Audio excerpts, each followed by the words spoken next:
مساء الخير. غنوة رمضان جانا بيغنيها محمد عبد المطلب اللي كاتبها الشاعر حسين طنطاوي وملحنها العظيم محمود الشريف. بتقول: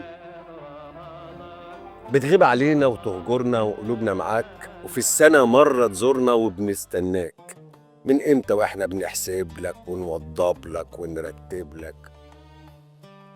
والشاعر عبد العزيز سلام مع محمد فوزي عاملين غنوة جميلة بيقولوا فيها: هاتوا الفوانيس يا ولاد، هاتوا الفوانيس هنزف عريس يا ولاد.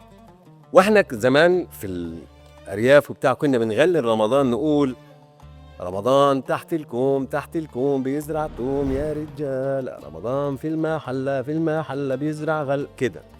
والستات يغنوا ايه: يا رمضان يا ابني يا جل حجر، من طرفك يا ابني شيع لي خبر. ايه بقى الرابط بين الاغاني دي كلها؟ الرابط بين الاغاني دي كلها هو السر في علاقه المصريين برمضان. ازاي؟ ان المصريين انسينوا رمضان. يعني ايه انسينوا رمضان؟ اتعاملوا معاه على انه شخص، بني ادم، انسان. من امتى احنا بنحسب لك ونوضب لك ونزف عريس يا ولاد ويا ابني ورمضان بيزرع، يعني تعاملنا معاه على انه شخص، على انه بني ادم. ففضل طول الوقت علاقتنا برمضان علاقه حميمه، علاقه الغالي عليك اللي ساعات بتكرم الناس عشانه.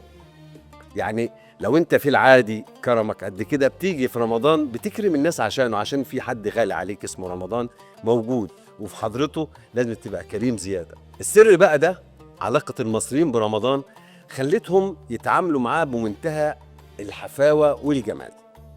تلاقيهم بيعملوا زينة، بيعملوا فوانيس، وفي الأكل بقى بيبدعوا في بدع في الأكل بتتعمل عشان رمضان مخصوص، كنافة وقطايف ويميش في دايما حالة احتفال كده برمضان. الغالي جه، الغالي ابننا الغالي اللي كان مسافر رجع.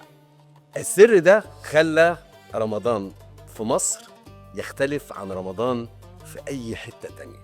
هنبدأ كلامنا بالفوانيس. طبعا الفوانيس دلوقتي انتوا عارفين انها بقت حاجات مودرن قوي. كان في قبلهم فوانيس ابو شمعة لو انتوا فاكرينه، نفتح كده ونحط الشمعة. وفي قبلهم بقى فوانيس البدائية. آخر الحلقة هفرجكم إزاي كنا بنصنع الفانوس زمان وإحنا صغيرين بالحاجات البدائية، وهنصنعه قدام عينيكم في آخر الحلقة.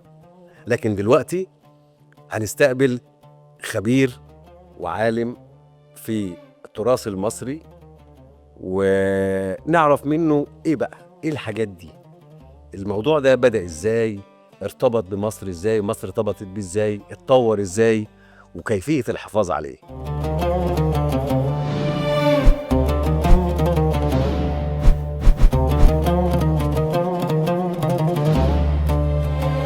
فإيه بقى حكاية ظواهر رمضان دي ورمضان في مصر عامل إزاي؟ قلنا نسأل أهل الذكر والخبراء. معانا في حلقتنا النهاردة مشرفنا تعريفه كده بترتيب معرفتي بيه الشاعر الصديق الدكتور مسعود شمال، رئيس اللجنة السرية العليا لأطلس التراث الشعبي المصري. أهلا يا دكتور، منور. اهلا وسهلا بحضرتك، وكل سنه وانت طيب وكل المصريين بخير. وانت طيب بالصحة والسعادة. ايه بقى حكاية ان رمضان طلع مصر دي، ولا احنا مصرناه، ولا ايه اللي حصل؟ ايه خد الطابع المصري ده امتى؟ هبدأ الأول زي ما كل أبناء الجماعة الشعبية بيقولوا دايما، بيبدأوا بالصلاة على النبي، ونقول صلاة النبي تغني عن الجوت وتمنع البلا والمراضي، يستاهل علجته بالصوت اللي معاه كف والزيارة مراضي. حلو النبي وحلوة رجا بيه، لما هو بدر البدورة، من يوم جبريل رجا بيه من 7 سما فج نورة. نيجي بقى لحكاية رمضان وقصته. أنا في تصوري يمكن حضرتك بدأت الحلقة بفكرة أنسنة رمضان، ودي فكرة قيمة جدا وبتعكس فكرة العرق الذهبي في الثقافة المصرية، أو سبيكة الهوية المصرية. رمضان طول الوقت المصريين بيتعاملوا معاه فعلا بوصفه إنسان في يعني رحلة أنا أقدر أسميها العود الأبدي، وكأن في دايرة بتبدأ من الميلاد وتنتهي بالموت، ثم يعود رمضان حيا من جديد مع كل سنة. ففي دورة اسمها دورة رمضان. هذه الدورة دورة الحياة اللي بتبدأ برمضان الجنين، اللي بيشهد يعني ميلاده مجموعة من القضاة العدول في ليلة رؤية في مكان غالبا بيبقى في مكان مرتفع جدا، وفي معظم الأوقات كان بيبقى في سفح يعني المقطم، ويعني بيشهدوا ميلاد هذا الجنين المسمى قمر. وبعد كده طبعا بيخرج المصريين ومنهم الحكام، يعني الاحتفاء ليس من الشعب فحسب وإنما من الحكام اللي كانوا بيشاركوا الشعب المصري ميلاد هذا الجنين المنير. بيستقبلوه ازاي؟ بيركبوا الأحصنة والخيول المسرجة والزينات والإضاءات، وتفتح الحوانيت وتمد الأصمطة وتوزع الحلوى وتقاد الفوانيس، حالة من البهجة بميلاد رمضان بقى بيملى الدنيا، يعني نوع من الفرح بالميلاد، وتعلق الزينات. فهذا هو الميلاد. ثم طبعا رمضان بيكبر فيصير شابا. طبعا في استقباله كجنين يستقبل بغناء فرح جدا، لدرجة ان كل واحد عايز يستضيف هذا المولود في بيته. فيغنوا المصريين يقولوا ايه؟ يا رمضان يا صحن نحاس، يا داير في بلاد الناس، سقت عليك ابو العباس لا تبات عندنا الليلة. الله. يا رمضان يا عود كبريت، يا مخوف كل العفاريت، سقت عليك اهل البيت لا تبات عندنا الليلة.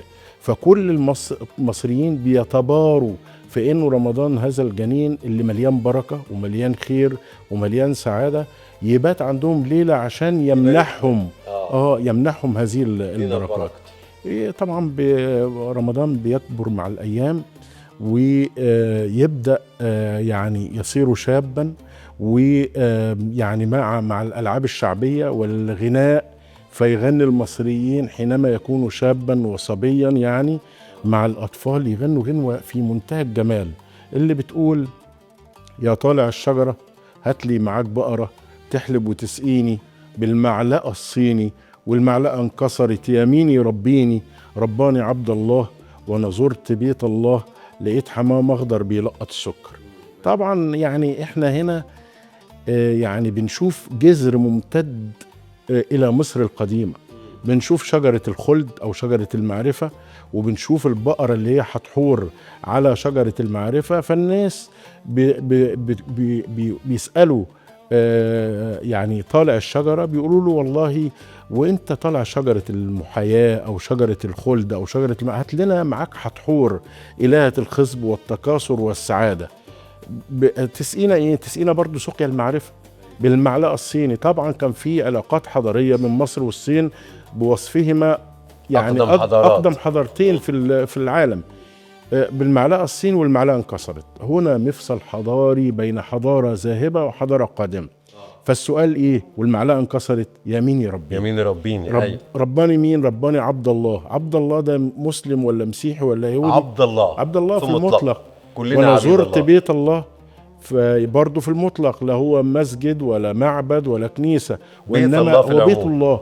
وبعدين في الآخر نلاقي رموز السماحة المصرية اللي خلت كل هذا التراث المصري القديم يعبر هذه السنوات ليصل إلينا في عادات وتقاليد ومعارف وخبرات وممارسات ما زالت يعني قائمة بينا لحد دلوقتي، في مفردات وفي ممارسات.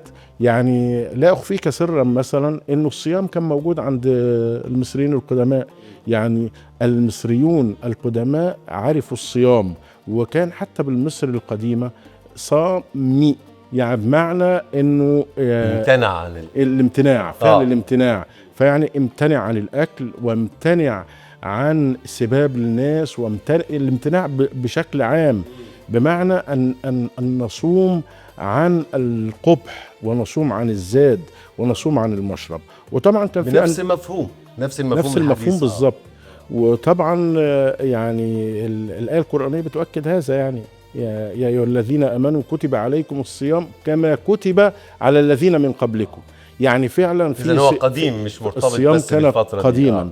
طبعا الصيام يعني موجود، وكان ليه مناسبات اجتماعية، سواء كان صيام اللي هو بيسموه المستحب، بمعنى انه هو له علاقه بفكره الصحه، فكانوا يصوموا 3 ايام نوع من راحه المعده، وهي دي برضو جزء من فلسفه الصيام. امهاتنا بيصوموا اثنين وخميس. مظبوط، دي عاده واضح انها كانت مصريه قديمه ورثناها. ثم بقى صيام المناسبات اللي كان بينتهي باعياد الحصاد او اعياد السلام والمحبه، وكان ده برضو بتقام فيها الافراح بمقدم هذا العيد كما يحتفل المصريين لحد الآن. طب يا دكتور مسعود، كنت عايز اسال حضرتك عن الاحتفالات. يعني انا اذكر مثلا وانا صغير يعني كنت بشوف حاجه كده قبل رمضان بيومين دايما كانت تحصل حاجه اسمها الزفه، ان يبقى في عربيات كارو كتير او حدث يعني بقت نص نقل، المهم يبقى في حاجه مكشوفه يعني، ويعدوا زي قافله كده، دي عليها الجزار، دي عليها بتاع موبيليا، دي اللي هي المهن كلها، كل واحد حاطط حاجته او نموذج يعني من الحاجه اللي بيشتغلها. يعني شوف الجزار حاطط حته لحمه كده بالسيبيا بتاعتها، وفي اللي بتاع نوبيليا حاطط حتتين، وفي اللي بتاع مش عارف الجزاره بتاع الحمص، كل واحد بمهنته، ودي بتبقى زي احتفاليه كده بتلف البلد كلها. صحيح. ده من ضمن الاحتفالات، ما اعرفش هل لسه موجوده ولا لا، بس انا فاكر ان كان ده بيحصل وشفته بعيني. الحاجات دي بقى من ضمنها كمان فكره الاغاني اللي ارتبطت برمضان، الاكلات اللي ارتبطت برمضان. كلمنا سيادتك عنها من رؤيه العالم، يعني يبص عليها ازاي دي اتوجدت، واحنا علاقتنا بيها عامله ازاي. أنا عايز أقول لحضرتك جملة مهمة جدا، إنه قالها ماكفيرسون اللي عمل كتاب مهم جدا عن الموالد في مصر، وقال إن الدين والسعادة يسيران يدا بيد. الله. والمصريين طول الوقت أصلا بيتصوروا الدين وكل المناسبات الدينية لابد أن تكون سعيدة، وإنه الدين لو ارتبط بالدم أو ارتبط بالعنف ليس دينا. وعشان كده المصريين دايما شعب احتفالي، وإنه احتفالاته كلها احتفالات طقسية. يمكن انتقل الاحتفال برمضان اللي هو القبلي باستقبال رمضان بالعربيات الكارو اللي عليها المهن والحرف، وبقى شوية في الموالد. يعني في موالد حتى الآن، ولا بكلمك عن شغل ميداني يعني عملته وشفته، موجودة في الموالد. بيبقى في يعني زفة كبيرة جدا بالطبول النقرزان اللي موجودة على الجمل، وقدامها الفرق الآلات النحاسية بالترومبت والآلات اللي بتعزف مع النقطة، وكل واحد بيتبارك. هو مش بس في رمضان وفي الموالد، ده حتى المياتم، عند كل حاجة عندنا فيها احتفالية طبعا.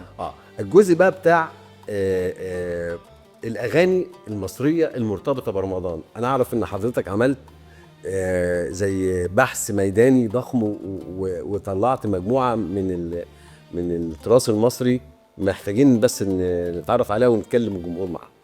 والحقيقة أنا طبعا عملت يعني موسوعة ضخمة جدا، وهذه الموسوعة يعني مجموعة من النصوص المجموعة ميدانيا بتتناول كل ما يتعلق بأغنيات رمضان، طبعا إضافة إلى الأغنيات الشعبية الخاصة بكل مظاهر الحياة المصرية. ومن ضمن الأغاني اللي موجودة يعني الرمضانية المهمة جدا نقول غنوة بتقول: ملبسة على ملبسة صاحبة البيت ده كويسة، ملبسة على ملبسة صاحبة البيت ده مفلسة، كراتة على كراتة صاحبة البيت شحاتة، أم أحمد قاعدة على السلالم. طبعا كل دي النصوص لأخذ العطايا والهدايا والحلوى في ليالي رمضان بعد الفطار. طريقة يعني اللي هيديهم هتبقى كويسة، اللي مش هتديهم هتبقى مفلسة. ساعد فين بقى بقى نفس الطريقة. فعندنا مثلا حلو يا حلو رمضان كريم يا حلو، حل الكيس وادينا بقشيش لا نروح ما نجيش يا حلو. ومبقاش حد بيحتفل معاك بقى طبعا هنسيبك ونمشي. حلو دي في اللغة المصرية القديمة بالمناسبة بمعنى يا شيخ. حلو بمعنى يا شيخ. يا شيخ يعني هو بيتعامل مع رمضان بوصفه بركة أيضا، وأنه شيخ، وأن الكلام موجه لهذا الشيخ اللي المفروض يفتح يعني عطاياه ويدي هؤلاء الأولاد. برضو في دايما الأغاني بتبقى جماعية، يعني لازم يبقى في كورال أو مجموعة من المرددين دايما في رمضان ودي عاده المصريين في الاغاني الجماعيه، يقول لك حلوا يا حلوا يلا الغفار. ده طبعا يلا الغفار كل الولاد هتقول ايه؟ يلا الغفار. لولا حوينا لولا جينا ولا تعبنا رجلينا، لولا فاطمه لولا جينا ولا تعبنا رجلينا، تدينا ما تدينا نجيب زقازيق للعصفوره، نسافر بيهم على بر الشام، نقول يا رب يا كريم تنصر لنا المظاليم، ولولا حوينا لولا جينا ولا تعبنا رجلينا. طبعا من الاغنيات الجميله جدا اللي هي بقى ايه، فيها نوع من محبه الصيام او تقريظ الفاطرين. يقول لك ايه؟ يا صايم رمضان يا عابد ربك، كلبتنا البيضه تبوسك من خدك. طبعا لو هو فاطر يعني هيقول لك يا فاطر رمضان يا خسران دينك، كلبتنا السودة تاكل مصارينك. عنصرية كمان. نوع طبعا طبعا نوع من الايه، من اولا من محبه تعليم الاولاد وبايه بالمفردات والموسيقى. دكتور مسعود، عايزين نتكلم في فكرة الاحتفالات الرمضانية اللي مرتبطة بالبيوت والأكل ومائدة الرحمن موضوع المائدة ده بدأ إزاي؟ وموضوع المائدة يعني قديم، بس ما كانش بالشكل اللي احنا بنعيشه دلوقتي يعني. يعني كان بيتعمل بشكل ما فيهوش المظاهر الكاذبة اللي احنا بنشوفها أحيانا الآن. يعني بمعنى انه كانت الأسر المصرية أصلا بتفترش الشوارع وما كانتش تشك بيوتها على الطبالي. انا فاكر ان ابويا كان مثلا بيحضر البتاع، يقعد بره قدام الباب عشان اللي راح واللي جاي، لو حد معدي لازم يقعد يفطر في مع القاعدين. لكن انا بتكلم فكره المائده اللي هي المفتوحه للناس دي. أيوة. انتشرت امتى في مصر؟ هي موجوده من الفتره الفاطميه. زي ما قلت لحضرتك انه كانت بتمد يعني الاسمطه لكل الفقراء ولكل الشوارع، وده نوع من استقبال رمضان يعني، سواء بقى بالحلوى او بالاطعمه او بايقاد الفوانيس، نوع من الاحتفال بمقدم رمضان. واستمر هذا الطقس يعني حقيقه بالذات جنب يعني اولياء الله، يعني بكثره هنلاقيها بشكل كبير جدا في الاماكن المركزيه في العواصم وفي المراكز الى جانب الاضرحه. وده نوع برضو من التبرك بالاولياء سواء طول الوقت مرتبط برمضان، يعني بقى يعني اصبح مرتبط برمضان اكتر، وبقى في نوع من التضامن الاجتماعي نسميه مثلا، لانه في ناس كتير جدا بتبقى حريصه على انها تعمل موضوع المائده ده، حتى لو هو ما عندوش قدرات ماليه ضخمه جدا، بس مش عايز يفوتوا الخير، مش عايز يفوتوا الحسنات دي. أيوة. انه لدرجه حتى يعني فكره الواحد بيرمي، انا عملناها حتى في مسلسل رمضان كريم، كان كريم عفيف عامل الشخصيه دي، بيرمي نفسه على الناس ويديهم تمر وحاجات كده. هو الاصل بتاعها ما تحرمنيش من الثواب، يعني المصريين عندهم خليني اعمل ثواب. يؤكد على الفكره دي، يقول لك اللؤم تزيل النعم. الله، يعني اللؤم تزيل النعم، اللي هي اما تتصدق بلؤم. أيوة. بتزيل عنك النقم والشرور. طبعا لانه بتمنع اولا العين، وفي نفس الوقت فيها در بالفقراء، ودايما الاكل الجماعي ده بيزيد المحبه. طبعا المصريين مهره جدا جدا في ما يتعلق بالهبات والنفحات، حتى تلاقي ده في الموالد، ده بيوزع، كل واحد بيوزع القرفه، واللي بيطلع اكل من بيته. فكره انك ما تحرمنيش من الحسنه، من الخير، الفرحه بالخير، خد بالطعام كمان. لانه لا يوجد مناسبه في مصر بدون طعام مميز.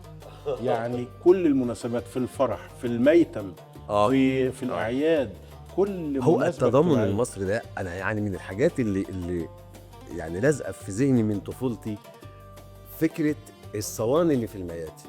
طبعا علشان يبقى يعني الراجل اللي عنده حاله الميت ده يعني مش هيبقى موت وخراب بيها، انت تستقبل الناس وانا اكلهم عليه، فكل بيت يطلع صينيه عشان الضيوف اللي جايين. التضامن طول الوقت المصري ده يعني تقريبا هو اللي ممشينا ومبارك لنا في حياتنا يعني. طب رمضان يعني ارتبط بيه طقوس زينة، طقوس أكل، طقوس زيارات، تعارف ومحبة ورحمة. الحاجات دي كلها مدية للشهر كده طعم حنين وفيه طيبة وكرم وقرب. فالحفاظ على الحاجات دي هيحمينا كمجتمع ويحمي ملامحنا في ظل بقى اللي حاصل من التطورات الحديثة دي كلها. هل المواصفات دي، الطقوس دي، الملامح دي قابلة للاستمرار ولا ممكن تتأثر بمعطيات الحديثة؟ ويعني إذا بصينا كده على مصر بشكل عام هنلاقي الأقاليم المصرية ما زال هي الأوفر حظاً في الاحتفاظ بعادات وتقاليد شهر رمضان. ربما شوية بعض المدن الكبيرة يعني تخلت عن بعض العادات والتقاليد. كل العواصم كده. وطبعا بقى في ظاهرة يعني أنا رصدتها بقوة اسمها يعني الSMS. كان الأول يبعتوا بقى كل المعايدات وطلع منها فكاهات ونكت وعبارات أيضا. يعني حتى كمان المصريين مع التكنولوجيا بدأوا يعملوا تراث جديد، تراث موقع من العبارات المنغمة. ويدخلوا فيها بعض الأمثال وبعض النكت المتعلقة برمضان.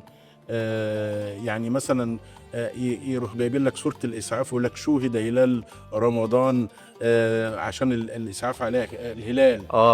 فيعمل لك ده مع الصورة مع النكتة مع الكلمات المنغمة. يعني ده برضو لازال في حالة من حالات عند المصريين، حالة من حالات الاستعلاء أو الركوب على الموضوع. حتى لو التكنولوجيا جت هنفضل مستمرين بشكل تراثي برضه. يعني بيستدعي التراث حتى مع التكنولوجيا. واحد بعت رسالة أول امبارح برضه يهنيني برمضان. في حد اتصل بيك واديته له رقمك اسمه رمضان وعايز يسأل عنك. أيوة. فبرضه لازلنا حتى بالتكنولوجيا بنتعامل معاه بأنسنة إنه إنسان. سبحان الله. طبعا. يعني هو إزاي المصري استطاع إنه هو يسخر التكنولوجيا ويرفض تسليع نفسه، لأنه للأسف الشديد في حالة من إن إحنا نتحول إلى نسخ تكرارية من بعض. رمضان بيتأبى بقى عن هذه الفترة. تلاقي في يعني عادات وتقاليد ما زالت مستمرة في الزيارات في الأرياف. ما زال برضو فكرة الاستعداد للعيد بالخلق زي ما بيقول المثل، يقول لك أوله مرق على رمضان. على رمضان أوله مرق يعني أكل وشرب، ووسطه حلق اللي هو بمعنى الكحك. وآخره خلقات هدوم اللبس. الناس تبدأ تشتري اللبس. التقسيمة دي موجودة عند المصريين حتى الآن، والناس كلها يعني بتتبعها لأنه ده تقسيم برضو الشهر. بس حلوة دي. أوله مرق، أوسطه حلق، آخره خلقات اللي هي خلقات. حلوة. طبعا في أمثال كتيرة جدا متعلقة بالصيام. يعني لو يقول لك يصوم ويفطر على بصل. لا في كتير بقى. الصيام داخل في كل حاجة. يعني أمثال كتيرة جدا موجودة مستمدة مستلهمة من الصيام. موقفنا من رمضان. طبعا رمضان مش بينتهي بالوداع فقط زي ما قلت. رمضان في الكتاب بيمسح لوحه. فاضل 3 دقايق وتطلع روحه وتبدأ بقى الأغاني الجميلة جدا بتاعة العيد بقى، اللي هو يا برتقان احمر وكبير بكره الوقفه وبعده العيد. يا برتقان احمر وصغير بكره الوقفه وبعده نغير. فالاغاني دي موجوده في استقباله وفي حضرته وفي وداعه. فرمضان المصريين بيتعاملوا معاه فعلا بوصفه انسان بيكبر. ولا لسه بدري يا شهر الصيام. طبعا. ده اللحن العظيم اللي ملأ الدنيا واتعمل بحاجات تانية بعد كده يعني. بس اللي هو تم البدري بدري. هو ده اللحن الذي يعني أخذ من هذا اللحن الأصلي يعني. لا واتعمل فيه كم تصريف انه اللحن حلو الحقيقة. فالمقصود انه المصريين لن يتخلوا عن تراثهم وعن هويتهم، لانه يعني انا بشوف ان دي حتى لو التكنولوجيا هجمت هما بيسخروا التكنولوجيا، بيدخلوها معاهم في الموضوع. بيسخروا التكنولوجيا موجودة. وعلى فكرة ده مش ضد، انا مش شايف ان التكنولوجيا ضد عاداتنا وتقاليدنا إذا استثمرناها استثمار جيد. يعني بمعنى ان احنا نسجل هذه العادات، نوثقها ونعمل ليها نوع من الإتاحة، لأن الأجيال الجديدة الحقيقة اللي هم برضو رايحين للجانك فود ورايحين لأنواع من الأطعمة الغربية، لابد انه انا مش عايز اجبرهم على يعني القديم، لكن في نفس الوقت لابد انه يعرف انه احنا عندنا اكلاتنا، ويمكن دلوقتي احنا بدانا هم نسجل ده في الاسم. الشباب الجيل الجديد يعني مش اللي بعدنا، اللي بعدهم اللي هم تقريبا في سن ولادنا دلوقتي، عندهم حاله من حالات الحنين للمنطقه دي. ايوه يعني معظمهم بيحب الحاجات القديمه دي، ومعظمهم بدا يتعامل معاها تاني، علشان هو العالم اتفتح على بعضه اكتر من اللازم. وفي اللحظات اللي زي دي انت اول حاجه بتدور عليها ذاتك، نفسك، فتقوم جاري متخبي في نفسك، في ذاتك، في ملامحك يعني. فالعيال الشباب كلهم بداوا يروحوا للاماكن اللي عايز ملامحه، عايز يبان هو مين في وسط الاخرين، وبين لنفسه تميز عن الاخرين. طيب احنا بنتكلم في طقوس رمضان، في طقس من اهم طقوس رمضان محتاجين نحكي مع حضرتك فيه شويه، المسحرات. المسحراتي ده هذا الرجل اللي كان بيلف في الشوارع ويصح الناس بالطريقه دي. انا اذكر انه كان في بلدنا، كانت بلدنا كبيره، قريه بس كبيره شويه، فكان في 2 واحد يعني بيتخانقوا سوا مين يبقى هو المسحر، فقسموها انه المنطقه دي تبع الحاج علي مرسي، والمنطقه دي تبع الحاج مش عارف مين. وبعدين في يوم حد غلط ودخل في الشارع بتاع التاني، فعلي مرسي قال له على فكره انت كده بتطبل في المطب. ايوه ايوه ايوه. المسحراتي القديم، المسحراتي اللي كان بيطلع في الشوارع ده، ايه بقى حكايته؟ ايه بقى هو طبعا السحور بدأ بفكرة الأذان، يعني الاداء؟ يعني بدأ في فكرة الأذان مع سيدنا بلال وآخرين. مع تاريخيا يعني كان الأذان هو المصدر الأول لحظه للسحور. السحور. ثم بدأ بقى السحور بالكلام المنغم، ثم انتقل إلى أول أو شيخ المسحرين كان اسمه ابن نقطة. ابن نقطه. ابن نقطة ده كان جه مع الخليفة الناصر. وابن نقطة ده الحقيقة اخترع بعض الأبيات الشعرية، وأول واحد استخدم الطبلة اللي احنا سميناها بعد كده البازة، اللي هي الطبلة اللي كده بتمسك بايديه ويدق عليها بالجلد. كويس. وبعدين كان بيغدق عليه الخليفة جدا من العطايا والأموال لحد ما مات. فابنه حب يستثمر يعني في ميراث ابوه وهو مسحر، فجمع كل المسحراتيه، وكان شيخ المسحراتيه يعني. فطلع ببسته وقال: يا سيد السادات ليك في الكرم عادات، انا بني ابن نقطه ابي تعيش قد مات. فطبعا الراجل يعني ذهل من سرعه بدايته، واغدق عليه من العطايا. بدات طبعا التسحير بدأ ياخد طقوس عظيمة جدا على مستوى الكلام. ودايما المسحراتي بيشتغل من قبل رمضان مبكرا جدا. أولا بيجمع الأسماء مكتوبة في ورقة من كل المناطق عشان يقول اصحى يا رؤية واصحى يا أحمد. كل الناس دي لازم يجمع الأسماء. الحاجة التانية بين التسحير والتسحير كان يحكي حكايات زي قصة الغزالة اللي ضمنها النبي، وزي قصة الدرتين. يعني ما كانش مجرد راجل بيوقظ للسحور فحسب. بعد كده طبعا تطورت لنصوص. وأنا بعتقد إن فؤاد حداد من أوائل الشعراء الذين صاروا يعني شعراء شعبيين من خلال المسحرات، بمعنى أن الجماعة الشعبية يعني تبنت أشعاره وصارت ترددها دون ذكر اسمه. وهذا يعني الحقيقة مراد يعني أي فنان في الدنيا طبعا إنه يصبح نصه ملك الجماعة. صحيح. ويتخلى عن نرجسيته وعن ذاته، ويصبح نصه في معية الجماعة. فطبعا مسحرات زمان كان بياخد يعني من الحصاد، يعني ياخد له كيلة قمح، ياخد له قدح ذرة. تطور بقى الموضوع للكحك، ثم بقى موضوع انه ياخد فلوس. ايوه. وطبعا ده بيتم يوم العيد، كانه بياخد يوم العيد الصبح بيلف بالطبله برضه وياخد الغله بتاعته من كل البيوت ويعلن بقى. طبعا نسيت اقول لحضرتك انه البلد او كل بلد كانت مقسمه الى اقسام للمسحراتيه. وطبعا كان في مسحرات، يعني كان في سيدات تسحر سواء على البازة أو على الصفيحة. يعني احنا زمان كان عندنا مسحراتي كان اسمه أبو صفيحة. أبو صفيحة ليه؟ لأنه ما بيستخدمش البازة، هو بيستخدم صفيحة. وكان ليه طريقة عجيبة جدا في التسحير، ويضع في جيبه في سيالته يعني لقيمات كثيرة جدا مقطعة، وكانت تسير إلى خلفه كل كلاب البلد. يا جماله.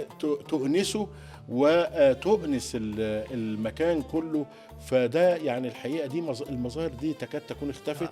واكتمالها بقى، اكتمال موضوع المسحراتي ده بنوره كان على ايد مولانا فؤاد حداد ادام الله بقاءه وبهاءه، بالمجموعه العظيمه اللي عملها هو والشيخ سيد مكاوي العظيم. طبعا فؤاد حداد مسحراتي من في يا جماعه اللي عملوا فؤاد حداد رضي الله عنه وارضاه باشعاره مع الشيخ سيد مكاوي الحان في المسحراتي. ده تراث ضخم جدا لدرجه ان في ناس كتير من الشباب الجداد متخيلين ان ده تراث. لا، ده شغل فؤاد حداد وشغل سيد مكاوي، وده فضل بيتعمل سنين في الاذاعه المصريه لحد ما خلاص ارتكن جوانا كلنا بما فينا الناس العواجيز زي حالاتنا كده والناس الشباب اللي زيكم. كان عنده مقطع حلو قوي برضه في المسحراتي ده، يقول لك عجوز شويه لكن عيني روحين حنان، الله لا ظني سيء ولا جبال، درويش وقسطى وشيخ كمان وفي عب قطة وازاي هتلعب فيه الفيران. صحيح. رضي الله عنهم جميعا. العظيم طبعا فؤاد حداد ازاي برضو استقى من نقرات البازة هذا الإيقاع. يعني الإيقاع ده لا يوجد له مثيل عند الخليل بن أحمد اللي هو اخترع أوزان الإيقاعات. يعني مستفعلات أو فعل فاعول، ده كله خده من إيقاع البازة. تن تن تن تن. ده البازة هي التي صنعت هذا الإيقاع الذي لا يوجد له مثيل عند الخليل بن أحمد اللي هو يعني مخترع، أول واحد اخترع العروض مكتشف والميزان موازين الشعر. رضي الله عنهم أجمعين. شكرا. وأنا هافي بوعدي معاكم إن في آخر الحلقة تعالوا نعمل فانوس زي ما كنا بنعمله زمان وإحنا صغيرين.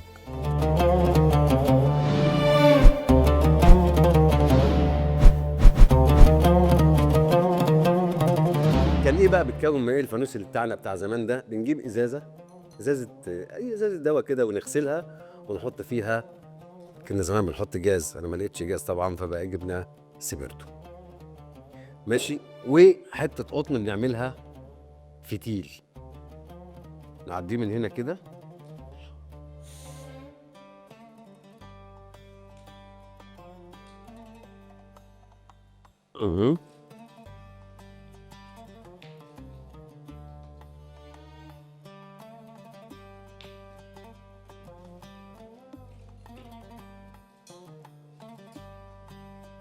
ليه السلك ده طويل بقى؟ علشان خاطر ما نتساش من النار بتاعت ده قطن بنعمله فتيل. والله كنا اطفال شطار والله. كده بساطة وبراءة. وكلها حاجات حوالينا يعني ازازه، ودي بتاعت يعني اي حاجه بتاعت سلام وبتاعت بلوبيف زي ما انت شايف كده.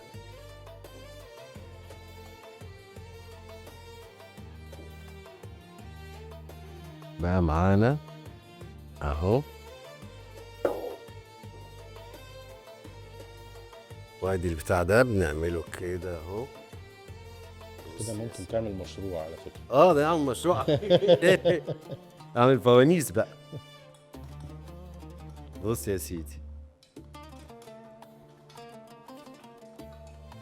على فكره ان شاء الله بعمل حلقه مهمه جدا جدا جدا عن الأطفال اللي بيصنعوا ألعابهم بإيديهم، وده موضوع كان مهم جدا ومعرفش ما عادش موجود الأيام دي للأسف، رغم إنه بيفرق جدا في عقلية الطفل وفي روحه إن يعمل ألعابه بإيديه هو.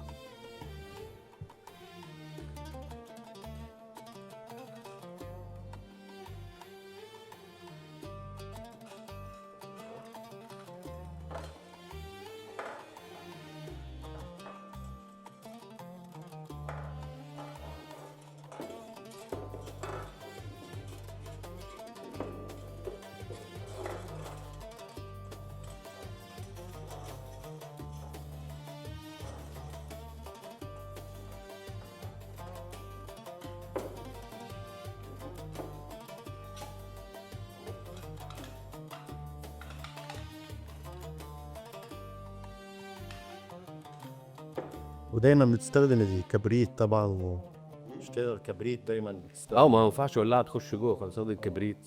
وزمان ما كانش فيه ولاعه اصلا يعني. ولا ولاعه ولا كبريت كمان، ده احنا كنا يعني ناخد من النار من السلك الطويل دي عشان النار تبقى بعيد عن ايدك فما تتلسعش. تبقى ماسكه عشان تبقى ما هو احنا بنيجي اصلا بنلف ورا الصحارات بيه.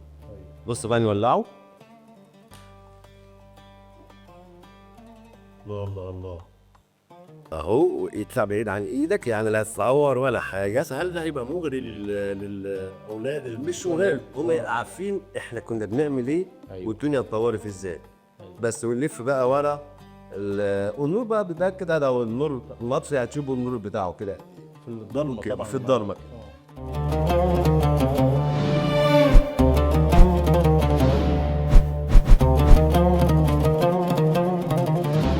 بس ادي رمضان المصري وعلاقته بمصر وجمال المصريين، هم بيعاملوا رمضان كانه ابنهم واخوهم وحبيبهم. وربنا يديم المحبه بيننا وبين رمضان. رمضان كريم.